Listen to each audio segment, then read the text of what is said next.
Windsor has stood through more than 40 reigns. Over 1,000 years, members of the royal family have been born, wed, and buried here. No monarch has been more devoted to the castle than the Queen.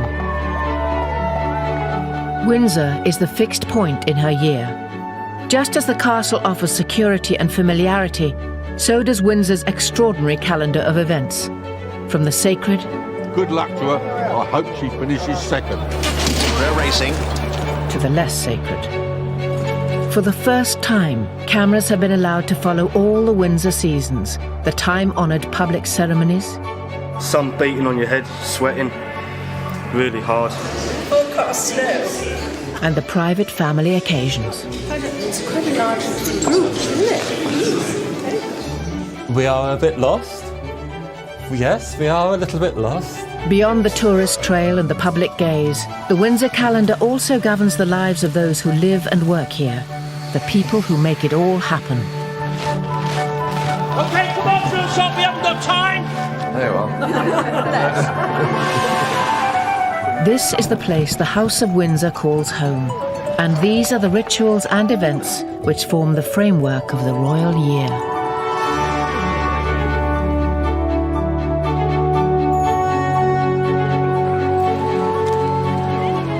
Another week of royal engagements is drawing to a close.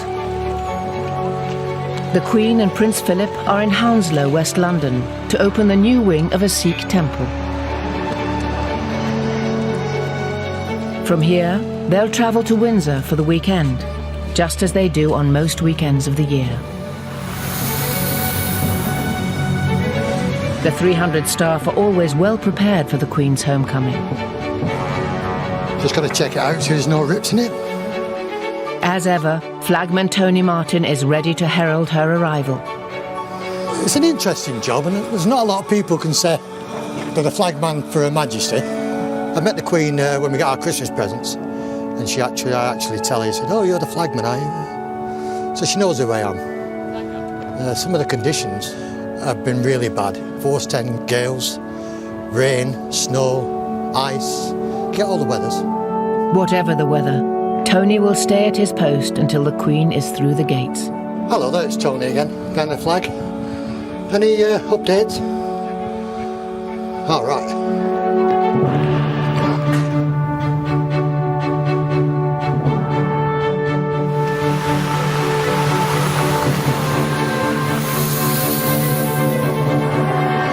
Right, she's here now.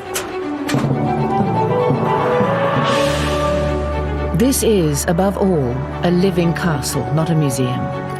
Through childhood, war, and more than half a century on the throne, the Queen has always found Windsor to be a constant through changing times. That is why this is her favourite home.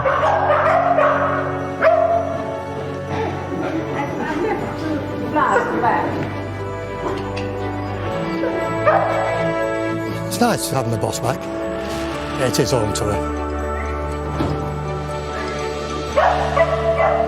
Every generation continues to have its own ideas about the place, not least Prince Philip. The original beds were rather sort of complicated, and they didn't seem to fit very well. And so I got an artist friend of mine, and together we made a model of this, of the whole of this, and tried various arrangements on it, and eventually settled on this sort of cartwheel thing with. These are all rose beds, which makes it, in a sense, relatively easy to manage.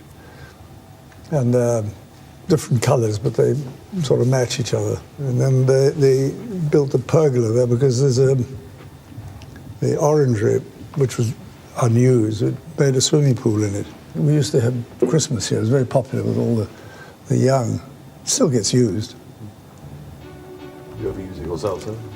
Yes, I use it, yeah. Easter, and Windsor's royal year begins in earnest. Most of the Queen's family gather to spend the long weekend together and attend Easter Sunday service at St George's Chapel. Windsor's royal cycle begins once again. In our early years, the whole of the year was dominated by school holidays. So in practice, what we did was we came here for the Easter holidays, and we still do. In many ways, it works quite well because our children, knowing the routine, tend to come back for holidays, and the grandchildren get brought with them. And so it forms a nice kind of annual structure. For the next few weeks, by tradition, the Queen will conduct all her daily official engagements not from London, but from Windsor, during what is known as Easter Court. Today, the light cavalry are on parade in Windsor Great Park to receive a royal warrant from their Captain General. Windsor and the horse are inseparable. It's here at Windsor that the Queen trains and keeps the horses which she and her family ride. And 1, 2, 3. Terry Pendry, the stud groom, is in charge of all the Queen's horses at the castle. When she's down here with her horses, she is probably at a more relaxed state. And we, as her staff, must never forget that she is the Queen. And the right terminology is Your Majesty, and that's how we greet her in the mornings. Good morning, Your Majesty. Thereafter, we call her Mom. Whenever the Queen rides here, Terry is never far from her side. Nothing goes on in his world without it reaching the highest level in the land. Right through to conception, right through to retirement, Her Majesty knows every single one of her horses and ponies. Not only does she know her parents, but their grandparents and their great-great-grandparents. And she leaves no stone unturned. She names all her own horses and ponies herself and takes a great deal of interest in every single one of them. By early June, the Windsor seasons are moving on. No castle ritual is more colourful or ancient than Garter Day. The castle must be at its decorative best. It was at Windsor in 1348 that Edward III appointed 24 of his most trusted supporters to be Knights of the Garter, so named after the blue ribbon which went with the honour. Monarchs have been appointing Garter Knights, never more than 24 at any time, ever since. To this day, every knight or lady of the Garter in history is recorded by a coat of arms in Windsor's greatest chamber, St George's Hall. And every Garter Day, the Queen and her own 24 hand-picked knights will take part in a velvet-robed procession.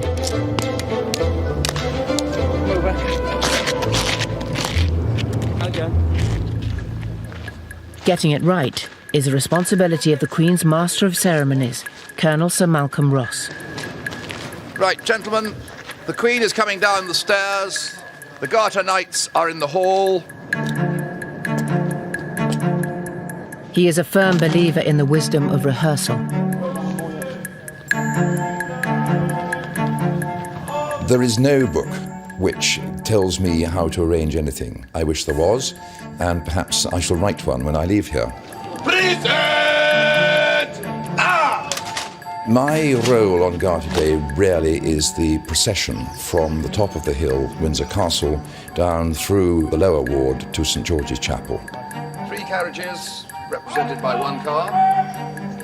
A magnificent and very ancient procession, full of really the most distinguished people in the country, one way and another. There you are. Not everyone can attend rehearsals, so castle staff take the place of any key absentees. You did this last year, didn't you? No, I haven't done it for about... I was Queen last year. Deborah last year. Oh, you did it last year? Oh, yeah. Duke of Kent, Prince of Wales, Duke of Gloucester in the middle. Right.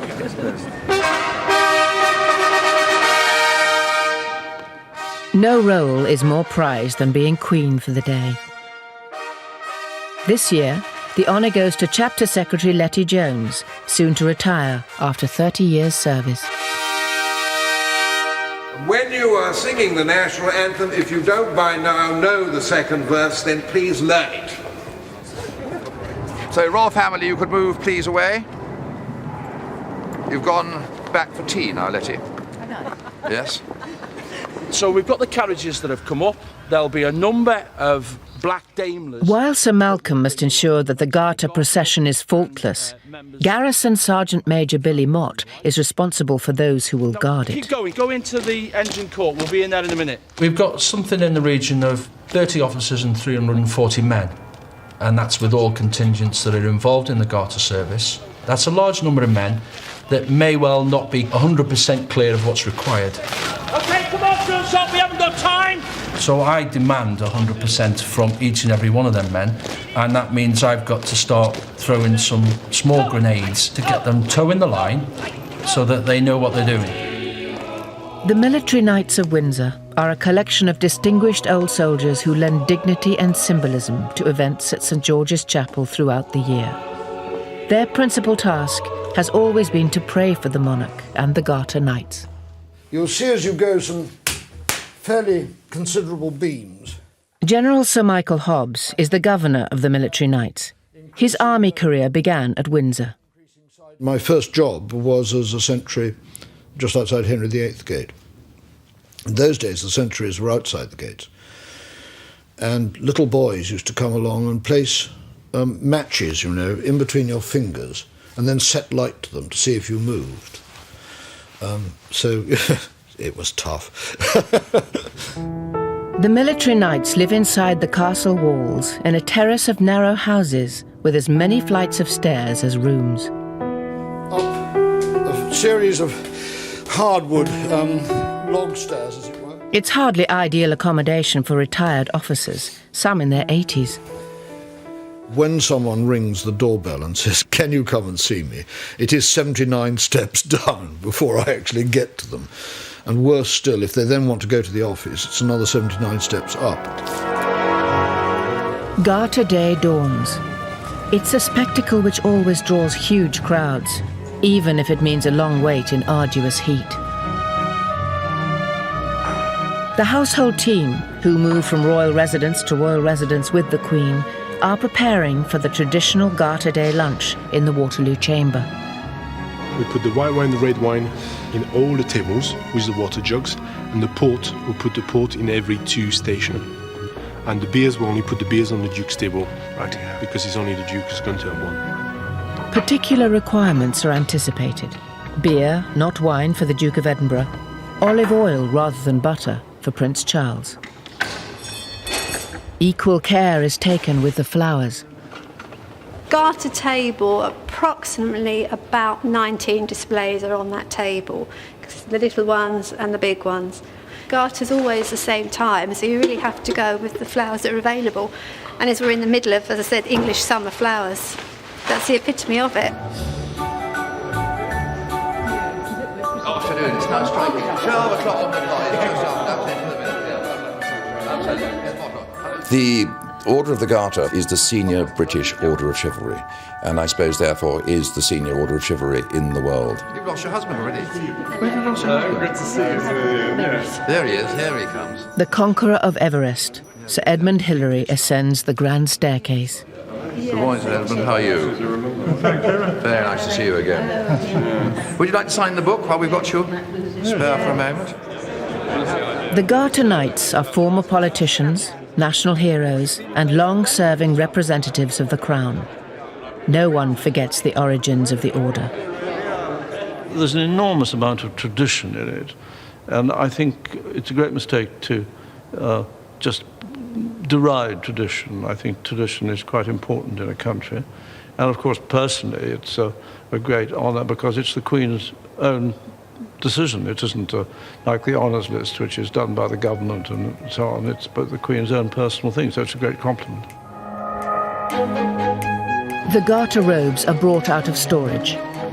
Each knight will process in a velvet mantle and cap with an intricate arrangement of heraldic emblems. Barely visible will be the Garter itself, worn below the left knee, and inscribed with the motto, "Honi soit qui mal y pense," shame on him who thinks evil of it. Jeremy Bagwell-Purefoy prepares the regalia. They're Garter colours, most of which have just been valued at about £250,000 each. That is the badge of the Order of the Garter, which is St George, and is actually known as the Greater George. And this one's the Duke of Abercorn's, and that's actually the oldest one we've got, about 350 years old. The last batch to be made was made about 100 years ago. They made 5. In the lower part of the castle, the other band of knights are making sure their kit is faultless. Right, are you ready to put this on? Absolutely. Have you got your bonnet is here, is it? Bonnet is there, yeah. The military knights will lead the procession. On a hot day such as Garter Day, the middle of June, it can be very, very uncomfortable. We're in the uniform, I should think, somewhere between an hour and a half, 2 hours. You're all right, Peter. Stand still. Stand still. Okay. Then I'll adjust. One of the older military knights is Major Peter Bolton. He fought in Special Forces units across Europe in the Second World War. Okay. Yep. Smart as a button stick. Okay, I was going up in Garter, last Garter, coming up the hill there, jam-packed with people. Absolutely. And I was trying to find my way through. And I said, I'm an old veteran, medals are getting me down. And they parted after me. Everyone is seated punctually in the Waterloo chamber. The Queen does not like long lunches. Because the guests are usually the same, the Garter seating plan is rotated so that no one sits next to the same person more than once every 10 years. The 500 yards are taken at a slow pace, in deference not just to old age and the temperature, but the public's desire to get a good view of everything and everyone. Garter Day is not mere pageantry. It goes to the heart of the English identity. When he founded the Order of the Garter here, Edward III chose St George as its patron saint and renamed the chapel St George's. It was for this reason that St George went on to be adopted as patron saint of England, his red cross its flag. Windsor, Garter, England, St George, all bound up in this one occasion. Another ritual in the royal cycle has been observed. 6.5 centuries after its foundation, the Order of the Garter has been honoured for another year. It's a nice piece of pageantry, which I think a lot of people enjoy. It looks, rationally, it's lunatic, but I mean, in practice, everybody enjoys it, I think. In 1711, Queen Anne established racing on the heath at Ascot, a village on the other side of Windsor Great Park. Nearly 3 centuries on, the 5 days of Royal Ascot attract well over 300,000 people each year.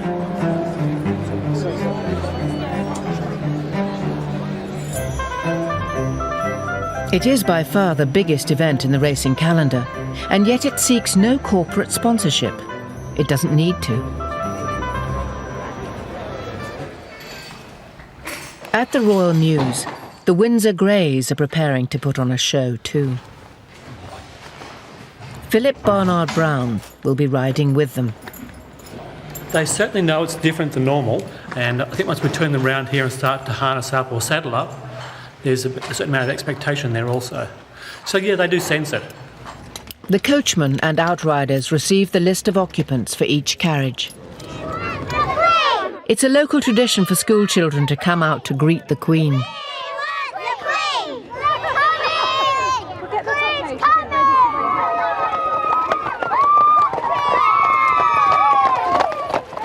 The carriages are filled with the royal family and the Queen's house guests, many of whom are staying for the entire week.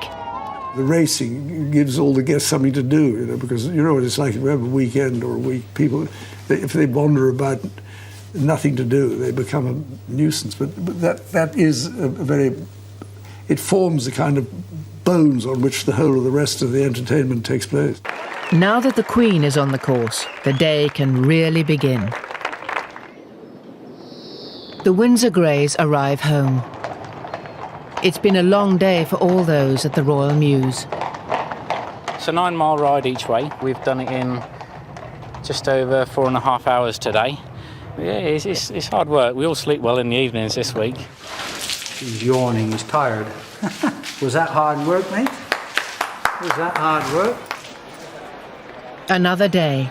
And for the Queen, the most exciting of the entire meeting. She has a runner in the 420. Having taken one last look at promotion, the Queen returns to the royal box. Her trainer, Sir Michael Stout, is cautiously optimistic. You know, we feel he's got a good chance here. Our slight concern is the ground, but she's well aware of that. You know, the Queen is a breeder. She's got a wonderful database of all of her families, and she knows the score. He won on sort of good to soft ground last time and really enjoyed it. Does it put you under any pressure? Do you feel a little more nervous than you would at any other racecourse? Well, we've done our best, and obviously it means so much, not just to her, but everyone else, that yes, it makes you a little bit more edgy, to be honest. Towards the turn now, and out in front is Tuning Fork on the inside of Yolandi. They're still falling in front of Redford, followed now by Promotion. Promotion on the outside moves up. Redford though has taken the lead. Redford has gone for home now. Promotion coming under pressure, followed by Blythe Knight, and further back is Bone Crusher, but Redford has skipped away. Second is Promotion. The gamble was foiled. Not quite the happy ending the crowd had hoped for. And how will Her Majesty have regarded that? I watched the race with her. Oh, totally realistic. She knew when they turned in we weren't going to win, but she was satisfied with the performance. Yeah. Duties! Turn! Stand! Easy! More sober rituals are being played out by the resident garrison who guard the Queen and her castle. By the left! Quick, march! For the next few weeks, it's the turn of the Irish Guards, recently returned from Iraq. I chose the Irish Guards because I come from Ireland and because I've had family in them. It's something that I wanted to do since I was 16 years old when I was at school, rowing on the river, and I had this idea that, I think the first thing was that I always thought you'd be fit if you stayed in the army. Captain Alex Cosby attended school just down the road from here, at Eton. Another local recruit from nearby Slough is Guardsman Mark Hanson. Left school, done nothing at school, like when I worked on Dad's fairground, like travelling all over the country, fancy doing something better. The Guard itself is really very ceremonial. It's tradition. It's showing off the tradition of the army. It's a tourist attraction because everyone wants to see this thing that is famous. At the same time, we do have that function of protecting the monarch when she is in residence. It is a privilege and an honour to guard your monarch. Yep. Frontline security is a police affair, but the Guards do their bit too. Their 2-hour sentry shifts, known as stags, may be mind-numbing, but they're not without their perks. But when you're standing on sentry, women come up to you, they stand there and you look at them like that and you think, oh. It's over, and today no one has left Mark a telephone number. It just goes on and on and on. Your knees hurt, your feet hurt. That's all part of the job, like. Do you find it easy to keep a straight face, Mark? No. Of course I don't. What do you think about whilst you stood there? Think about the 3-week leave we got coming up. And go RB for 2 weeks. With August, the Windsor seasons move on, and the royal family depart for Balmoral. There is no holiday, though, for the Queen's castle. The visitors are still pouring through. And out in the great park, there's a harvest to be gathered. The governor of the castle is Air Chief Marshal Sir Richard Johns. When the royal family are away, Sir Richard is king of the castle. The castle exists to do a number of important functions. It is a working castle. This was taken in July 2002, and this photograph shows the working population of the castle. There are something like 160 people who actually live day by day within the castle walls, and there is a great feeling of community spirit. When the gates shut, Windsor's extended family come out to play at one of the governor's summer barbecues. Special burger. Is this the best one? They're the very best. Quite clearly, the role has changed over the years. I mean, initially, this place was a fortress, and I guess my role from being a sort of military supremo, has gradually evolved into the appointment that I now fill, which is formally as the Queen's representative in the castle. That's my job done. Tonight, bad weather has done nothing to dampen spirits as other members of the community help out. Stud groom Terry Pendry wears a favourite outfit. It's the best shirt I own. Barbecues and things like that, of course, yeah. It's the right shirt to wear, isn't it? As a busy, living institution, Windsor cannot afford to let time stand still. This is a place which operates on punctuality. The timekeeper is Steve Davidson. He is the castle clockmaker, but his task is not to make clocks. It is to look after the 450 already in existence. I don't like it when you've just got dead clocks sitting around. I can't stand seeing clocks just not doing anything. Clocks are definitely a sort of cheerful thing when they're ticking along. I mean, if you listen to it now, it's quite a cheerful sound. There couldn't be a nicer job for a clockmaker. Within the castle, there's some of the finest clocks in the world. The variety of clocks is enormous. I mean, I look after from very small clocks, which are really watches, up to a very, very large turret clock. I think I've got 7 turret clocks, and absolutely everything in between. Hello, Jim. How are you? Fine? There's clocks in nearly every department, so I probably know more people in the castle, more rooms, than almost anyone. One of the lovely things about Windsor Castle is because it's a royal residency, it's a home, it's alive and it's working. Everything in it works. And I can't imagine Windsor Castle any other way. Well, it's clock changing day. Autumn brings a monumental task. The clocks must go back an hour to mark the end of British summertime. Steve has to change every single one across the entire Windsor estate.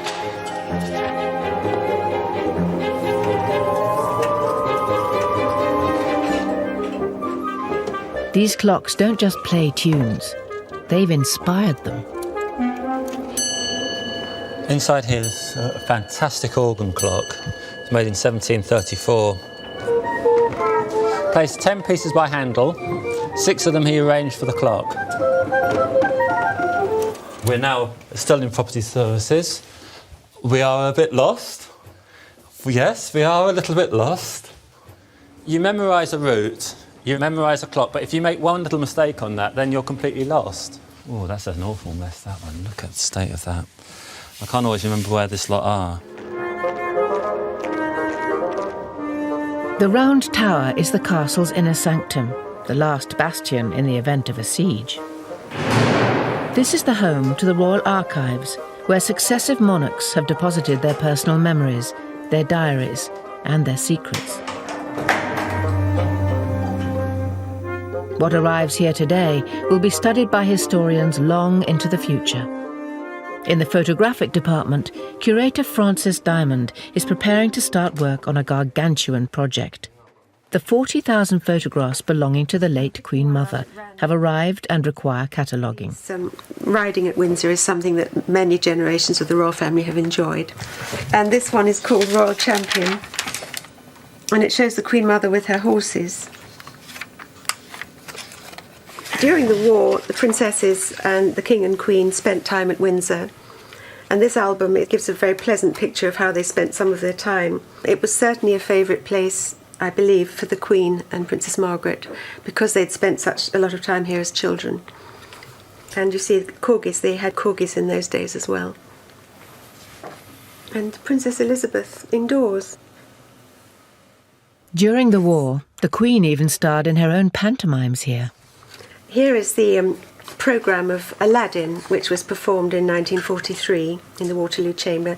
This comes from the Royal Archives, this document. And you can see that the part of Aladdin was taken by Princess Elizabeth, and the Princess Roxana was Princess Margaret. Here's Princess Elizabeth and Princess Margaret in costume. Royal children for a long time have taken part in little scenes and plays and tableaus. Queen Victoria's children did this. I believe George III's children did too, actually. And I think acting was quite a popular pastime. In fact, when you think about it, it's quite good for a royal child to be trained to wear their best clothes, smart clothes, and to appear in front of a crowd of people. It might help them in later life. Steve's timekeeping odyssey has taken him out to Prince Consort Farm. Cows must be milked on time, even if their clock has not changed since the days of Prince Albert. So to get this on time, we've got to go through a full 23 hours. It now thinks it's 9 o'clock in the morning.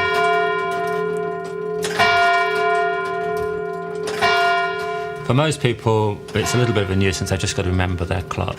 For me, it's a big nuisance. It takes me around about 16 hours to change all the clocks, and I work through the weekend. Well, this is all part of the castle. I tend to think of the home park as almost like the garden. Pulling over here.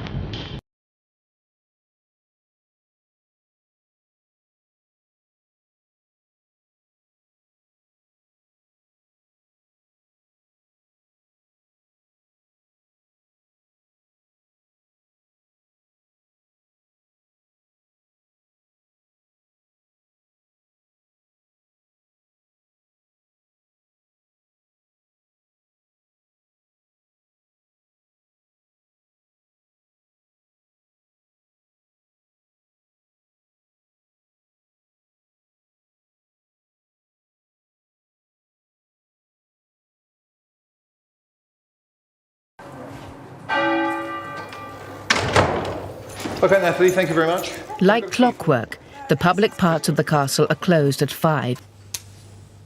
Steve is still trying to turn back time as darkness falls.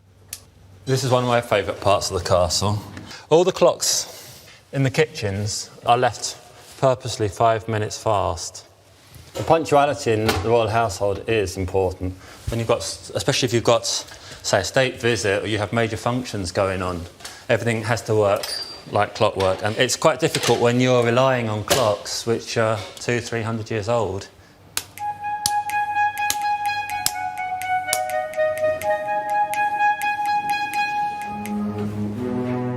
By late evening, the Queen's castle can be a lonely place. Beautiful French clock. I really like these large boule ones.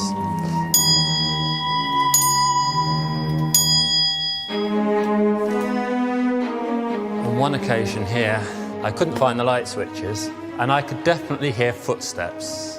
I don't know if it was my overactive imagination, but I didn't feel very alone. It's the same time of year, and I stood there putting the clock forward.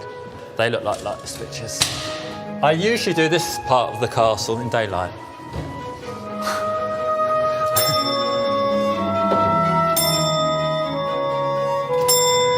If you can imagine sort of standing here in the dark with just a little magnolite torch, with your imagination running wild, feeling cold and sort of, I'm waiting while the clock struck.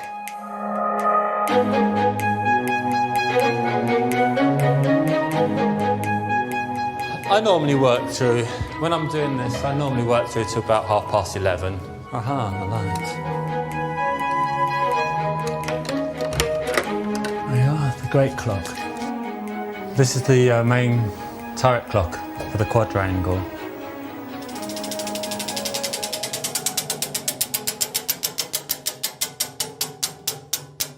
Hopefully we're okay. There we go. If not, I'll spot it in the morning. After 2 days and nights, Steve has Windsor back on the right time. Until, of course, it's time for the clocks to go forward again.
Autumn dawn. Stud groom Terry Pendry always likes to beat the overnight Heathrow air traffic to the tranquility of the park.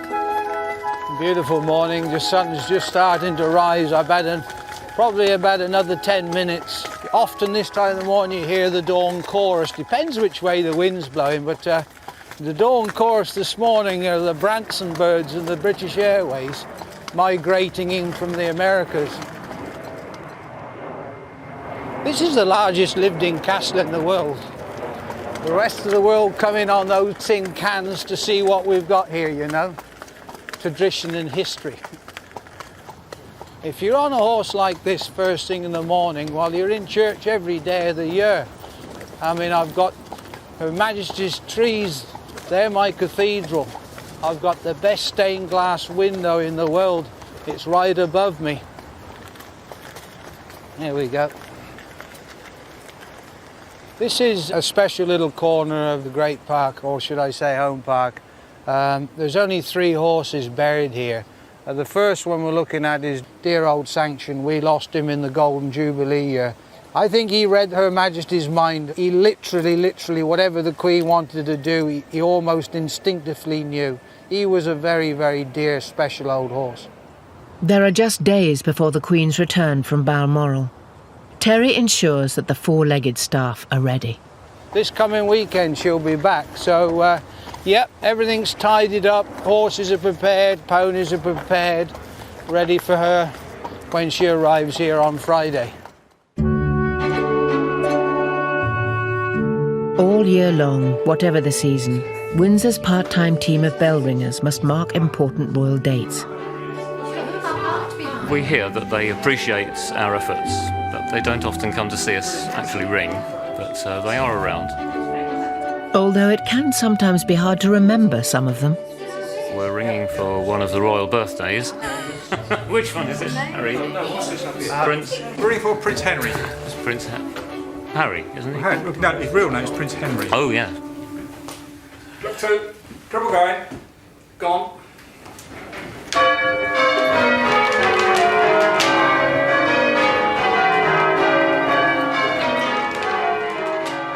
This year, though, the Queen's autumn return is overshadowed by a death in the family. Princess Alice of Gloucester, the Queen's aunt, has died at the age of 102. She was the longest living member of the family in history. Windsor Castle Guard. On the eve of her burial, she returns to the family fold.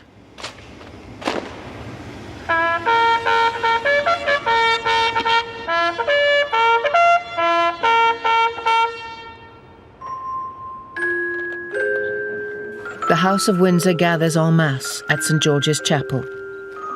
This will not be a state occasion, but a private funeral for a mother and grandmother.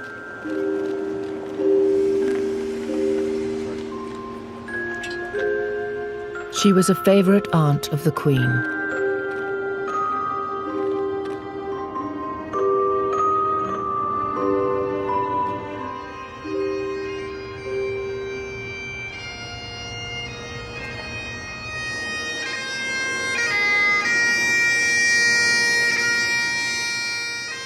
Princess Alice's son, the Duke of Gloucester, leads the mourners. A bearer party from the King's own Scottish borderers carry their former Colonel-in-Chief.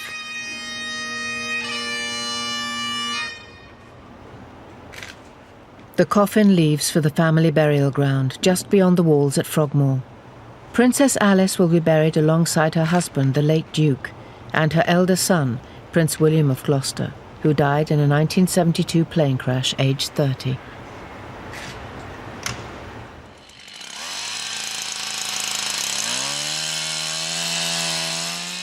December in the Great Park. It is time to gather the great Christmas tree. This one will take pride of place in the state apartments.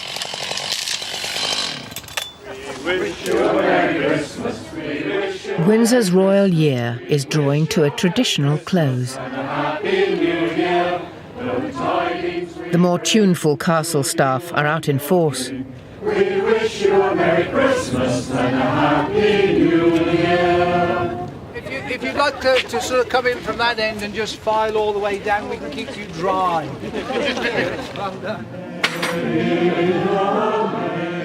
The carol singers know just what to sing as they arrive at the stables to greet the Queen's horses.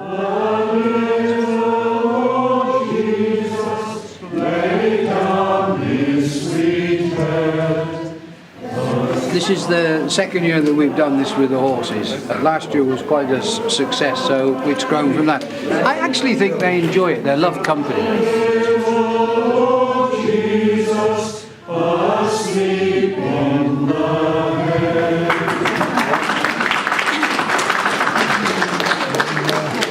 It's just for our little community. It's kind of the end of the season, ready to start the new one. Thank you very much. Stud groom Terry Pendry refuels the singers and sets them on their way. Someone else is expecting them.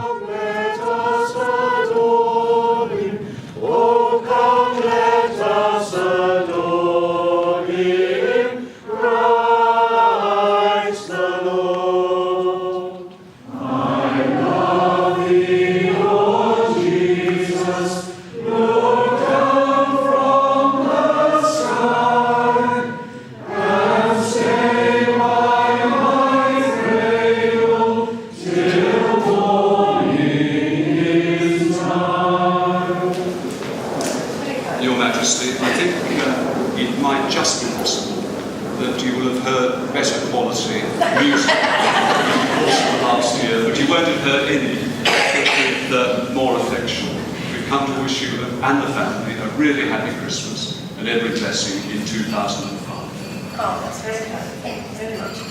And would you like something to warm the throat? I think organic system, and I think that's what gives it its attraction and its strength. It's a hierarchy. It's a living organism inhabiting this ancient establishment.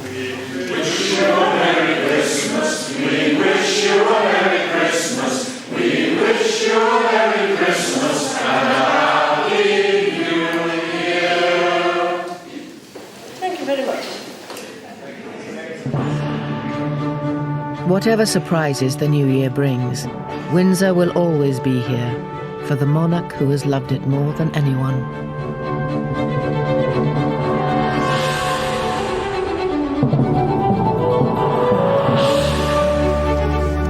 This used to be arable all through here, so we decided to put it back to a deer park.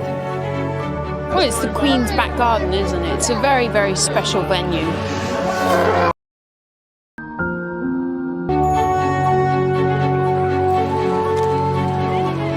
Another week of royal engagements is drawing to a close. The Queen and Prince Philip are in Hounslow, West London, to open the new wing of a Sikh temple. From here, they'll travel to Windsor for the weekend, just as they do on most weekends of the year. The 300 staff are always well prepared for the Queen's homecoming. Just got to check it out so there's no rips in it. As ever, Flagman Tony Martin is ready to herald her arrival. It's an interesting job, and there's not a lot of people can say they're the flagman for Her Majesty. I met the Queen when we got our Christmas presents, and I actually tell her, said, "Oh, you're the flagman, are you?" So she knows who I am. Some of the conditions have been really bad. Force 10 gales, rain, snow, ice. Get all the weathers. Whatever the weather, Tony will stay at his post until the Queen is through the gates. Hello there, it's Tony again, behind the flag. Any updates? All right.